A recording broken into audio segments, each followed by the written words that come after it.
स्वागत है आपका अपने चैनल स्मार्ट ज्ञान अड्डा में। जी हाँ फ्रेंड्स, सभी शिक्षकों के मार्च वेतन भुगतान हेतु टाइमलाइन जारी किया गया है। कुछ शिक्षकों का कुछ जिलों में भुगतान हुआ है, कुछ का बाकी है। जानेंगे अपडेट सारे शिक्षकों का। जी हाँ फ्रेंड, प्रधान शिक्षक, जिला रिक्ति और आवंटित शिक्षकों की संख्या का विश्लेषण किया जाएगा।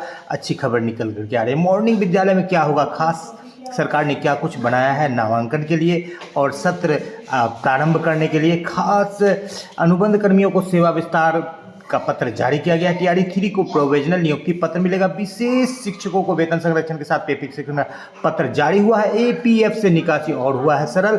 शिक्षा विभाग के विभिन्न हलचलों के साथ सीधे चलेंगे अपने स्लाइड पर और देखेंगे क्या कुछ बातें निकल करके आ रही है। सबसे पहले देख लेते हैं कि बीपीएससी के द्वारा जो प्रधान शिक्षक की जारी की गई है, जिसमें कि आप 5 अप्रैल से 12 अप्रैल के बीच में 3 जिलों का विकल्प जानेंगे और आपको डाटा दिखाएंगे, आंकड़ा दिखाएंगे कि सभी शिक्षकों को जो है 2625 शिक्षकों को छोड़ करके सभी शिक्षकों को जो है अपना पहला चॉइस मिला है। लगभग 93% यहाँ पर बीपीएससी के द्वारा इस बाबत जो है यहाँ पर पत्र प्रेषित किया गया है और जो आरक्षण का रोस्टर है उसको भी पालन करते हुए लगभग 93% शिक्षकों को फर्स्ट चॉइस मिला है और शेष शिक्षकों को जो आरक्षण का रोस्टर के अनुसार नहीं मिला है उसके लिए भी मनचाहा प्रयास किया जा रहा है कि उनको मिले। फिलहाल इसके बाद जो है 3 प्रखंड का विकल्प आएगा। ये 3 प्रखंड का विकल्प इसलिए दिया जा रहा है कि जो रिक्ति के आधार पर किस प्रखंड में कितने विद्यालय हैं। लेकिन सबसे बड़ी बात जो यहाँ पर निकल करके आ रही है, ये 1 to 5 के लिए ही प्रधान शिक्षकों का यहाँ पर बात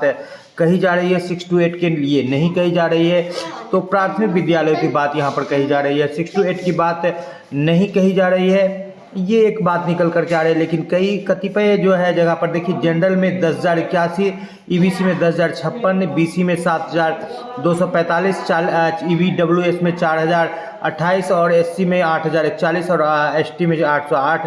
30,500 मूल वेतन है। अभी तक इस पर भी कोई क्लियर कट गाइडलाइन नहीं हुआ है कि वित्त विभाग में जो फाइल है उस पर मोहर लगेगी कि नहीं लगेगी। फिलहाल अभी 30,500 का ही वेतन आपको मालूम करके चलना होगा। और कहीं कहीं पर जो है विभिन्न समाचार पत्रों के द्वारा 1 to 8 की बात कही जा रही है और 1-2 नोटिफिकेशन में भी 1 to 8 की बात कही गई थी।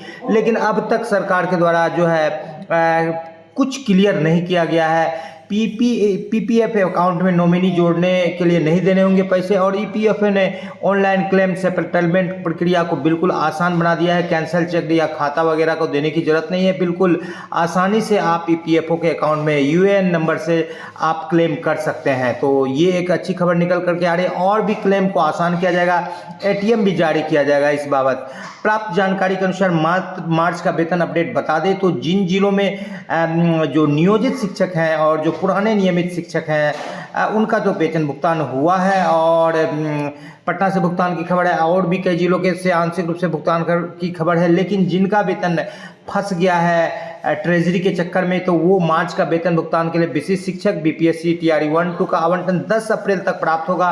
एचआरएमएस पोर्टल जो है काम कर रहा है नियमित सुचारू रूप से और वेतन मद की राशि 2 से 5 दिन के अंदर में खाता में चला जाएगा। कहने का तात्पर्य यह है कि 15 अप्रैल तक जो है मार्च का वेतन भुगतान हो जाएगा सभी शिक्षकों का। एचआरएमएस ऑनबोर्डिंग स्टार्ट हो गया है, 15 तक भुगतान होने की प्रक्रिया चलेगी। और फिक्सेशन हेतु जो है पिस्कर जी जो है शिक्षा मंत्री से मिले हैं और भी कई हलचल हैं। देख लेते हैं, वीडियो को अंत तक देखेंगे क्योंकि काफ़ी ज़्यादा महत्वपूर्ण बिंदुओं के साथ यहाँ पर आप देख रहे हैं। लोक सेवा आयोग द्वारा तृतीय चयन के लिए टीआरई 3 के लिए और बगदी नियुक्ति पत्र का 7 अप्रैल से 10 बजे के लेकर के 5 बजे तक विभिन्न जगह पर विभिन्न जिलों में अलग अलग जो स्थल हैं, कहीं डीआरडीसी, कहीं लाइब्रेरी, कहीं कोई खास विद्यालय में दिया जाएगा। यानी 7 अप्रैल से उनको उनका जो है जो औपबंधिक नियुक्ति पत्र मिलेगा टीआरई 3 वाले को। इसी बाबत यहाँ पर देख लीजिए, जिला शिक्षा पदाधिकारी कटिहार के द्वारा जो सूचना दी गई है, काउंसलिंग जो सफलतापूर्वक कर रही है उनको मिर्चाईवाड़ी हरिशंकर नायक में दिया जा रहा है। इसी तरह से यहाँ जो रोस्टर दिया गया है प्रधान शिक्षकों का, ये रोस्टर जो है बिल्कुल इसमें कैटेगरी वाइज दिया गया है। जितने कैटेगरी वाइज है उसी कैटेगरी के वाइज के हिसाब से कहीं पर कुछ शिक्षकों का जो कैटेगरी वाइज नहीं मिला, जिसमें 7% शिक्षक ऐसे हैं जो कि किस्मत जिनका साथ नहीं दिया, जिनको कि अब तक जिला आवंटन नहीं हुआ। फिलहाल सरकार उनका भी प्रयास कर रही है कि उनको जिला मिल जाए। तो ये आपका रोस्टर है जिसमें कि आपको विभिन्न कोटि के अनुसार जो है आपका सीटों की संख्या दी गई है और जो आवंटित सीट है यहाँ पर आप देख पा रहे हैं 671, 275, 972 अलग अलग जिलों में जो अलग अलग है, ये रिक्ति से कम ही है, ये रिक्ति से कम है, यानी कि रिक्ति जितना है उससे कम सीटें आवंटित हुई है। आप यहाँ पर मान लीजिए सिवान की बात करते हैं 1020 यहाँ पर जो है सीट यहाँ पर दिखाई जा रही है।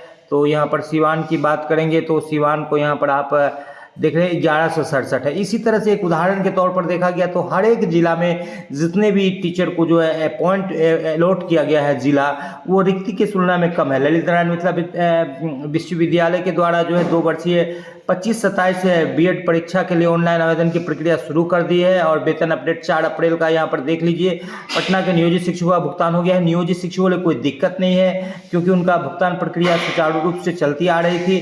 तो अन्य जिलों में भी नियोजित शिक्षकों का वेतन का आवंटन मौजूद है, उनका भुगतान किया जा सकता है। सोमवार तक विशेष शिक्षकों का भुगतान पटना में होने की संभावना है और विशेष सचिव बिहार शिक्षा विभाग का पत्रांक 720 के तहत जो है मॉर्निंग जो है विद्यालय करने की बात कही गई है। साथ ही साथ यहाँ पर छात्र छात्रा के नामांकन पखवाड़ा चलाया गया है, जहाँ पर नामांकन लेने की बात कही गई। विशिष्ट शिक्षकों को वेतन भुगतान है तो यहाँ पर वेतन संरक्षण देते हुए जो है गोपालगंज से पत्र निकला है, लेकिन यहाँ पर एक त्रुटि नजर आ रही है कि यहाँ पर 31/4/2025 का डेट दिया गया है, जहाँ पर कि शिक्षा विभाग जो है गोपालगंज जिला शिक्षा पदाधिकारी को सुधार करना अपेक्षित है, क्योंकि ये एक बहुत ही महत्वपूर्ण पत्र है जिसमें कि सर्विस बुक यानी सेवा पुस्तिका को भी फिक्सेशन करना है। जो बड़ी बात निकल करके आ रही है, एक पूरे वर्ष में एक ही वेतन वृद्धि का लाभ दिया गया है और 1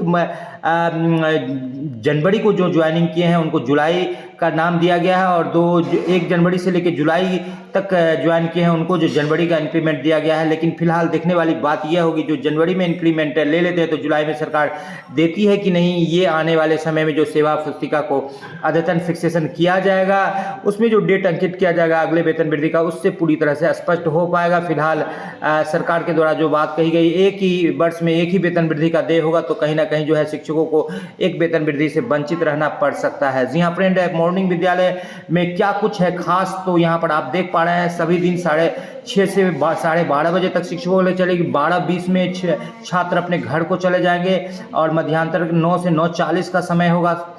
7 घंटे की पठन पाठन की चलेगी और ये मॉर्निंग विद्यालय इसलिए भी खास है कि यहाँ इस सत्र में छात्रों को पाठ्य पुस्तक उपलब्ध कराया जाएगा। सभी क्लस्टर लेवल पर दिया गया है उनको अपने विद्यालय, जो भी क्लस्टर से संबंधित विद्यालय अपने नामांकित छात्रों की संख्या के आधार पर पाठ्य पुस्तक लेके जाएंगे। साथ ही साथ जो है राइट टू एजुकेशन के तहत जो 6 to 14 ईयर्स जो चिल्ड्रन है जिनको शिक्षा का अधिकार दिया गया है भारत सरकार के द्वारा, उनका नामांकन पोषक क्षेत्र में 100% नामांकन के लिए जो है अभियान चलाया गया है और इस अभियान का द स्मार्ट ज्ञान अड्डा बिल्कुल समर्थन करती है और आग्रह करती है कि बिल्कुल जो भी बच्चे आपके पोषक क्षेत्र में छूटे हुए हैं उनका नामांकन अवश्य करवाएं। और शिक्षा ऐसी सीढ़ी है जिससे चलती पीढ़ी है, घर घर में चिराग जलेगा, हर बच्चा स्कूल चलेगा, हम भी स्कूल जाएंगे, पापा का मान बढ़ाएंगे, घर घर दीप जलाओ, अपने बच्चे को पढ़ाओ, मम्मी पापा हमें पढ़ाओ, लेकर स्कूल जा। तो ललित नारायण में जो है यहाँ पर दिग्गज अभिनेता मनोज कुमार का 87 साल की उम्र में निधन हुआ है और यहाँ पर जो है नियोजन प्रक्रिया में यहाँ पर देखिए कि कहीं 35,333 शिक्षकों का दस्तावेज सही पाया गया। प्रधान शिक्षक प्रिंसिपल होंगे जो कि 1 to 8 यहाँ पर दिया गया है, जो कि कहीं ना कहीं एक कंट्रोवर्सी, एक भ्रम उत्पन्न कर रहा है। अब तक शिक्षक को पूरी तरह से पता नहीं कि 1 to 5 में ज्वाइनिंग होगा कि 1 to 6 में। खास करके स्नातक ग्रेड शिक्षक यदि 1 to 5 में जाते हैं तो उनका कहीं ना कहीं एक तरफ प्रमोशन मिल रहा है तो एक तरह का डिमोशन भी हो रहा है। 40,000 शिक्षक नहीं बनना चाहते हैं। राज्यकर्मी की जो दिक्कतें देख करके जो इन हैंड सैलरी जो कम आ रहा है उसको लेकर के 32,668 प्रधान शिक्षकों को जिला आवंटित हो गया। 1.10 करोड़ पुस्तकें छपाई हो गई है और शिक्षा मंत्री से मिले और कई मांगों से अवगत कराया, जिसमें वेतन फिक्सेशन, वेतन वृद्धि को लेकर के आउटसोर्सिंग कर्मियों का सेवा बढ़ाया गया है, जिसमें जो है लेखापाल और एमडीएम से संबंधित साधन सेवियों को लगभग 150 कर्मियों को बढ़ाया गया है। प्रारंभिक स्कूल में अप्रैल में चलेगी रिवीजन क्लास और अंत में उनका एग्जाम लेना होगा। बीएड प्रवेश परीक्षा 24 मई को आज से आवेदन आप कर सकते हैं। और यहाँ पर शैक्षणिक सत्र 25-26 में राज्य के सरकारी एवं सहायता प्राप्त प्रारंभिक विद्यालय को उपलब्ध कराया गया पाठ्य पुस्तक एवं पाठ्यसूची के अनुसार पठन पाठन करने का निर्देश दिया गया है। और रिवीजन क्लास के चलाते के साथ साथ ई शिक्षा एज पर मौजूद जो है प्रश्न पत्र के द्वारा अंत में जो है यहाँ पर टेस्ट लेना है। तो अप्रैल का महीना जो है काफ़ी महत्वपूर्ण है शिक्षकों के लिए, क्योंकि इसी महीने में आपको जो है छात्रों का नामांकन करवाना है। साथ ही साथ नया सत्र आ रहा है तो HRMS काम करना शुरू कर दिया गया है। तो अपडेट किया जाएगा तो आपका DA को भी ठीक किया जाएगा और HRA को भी ठीक किया जाएगा। और 15 अप्रैल तक का टाइमलाइन दिया जा रहा है। विशिष्ट शिक्षक और TRE 1-2 के लिए आपका वेतन भुगतान हो जाएगा। नियमित शिक्षकों के लिए और नियोजित शिक्षकों के लिए 8 तारीख का टाइमलाइन दिया जा रहा है। 8 से पूर्व आपका भुगतान हो जाएगा। कई जिलों में तो आज भी भुगतान हो चुका है, क्योंकि 1 से पूर्व भी भुगतान करने का पत्र सरकार के द्वारा जारी किया गया था। जी हाँ फ्रेंड, आज के अंत में इतना ही। वीडियो पसंद आया है तो लाइक कर दीजिए। फ्रेंड नए हैं या अब तक सब्सक्राइब नहीं किया तो सब्सक्राइब कर लीजिए। स्मार्ट ज्ञान अड्डा आपका अपना चैनल, साथ ही आपके जुलूस की कामना करता है। वीडियो को शुरू से लेकर अंत तक देखने के लिए आपका बहुत बहुत धन्यवाद। आपका दिन शुभ हो। जय जय भारत, वंदे मातरम।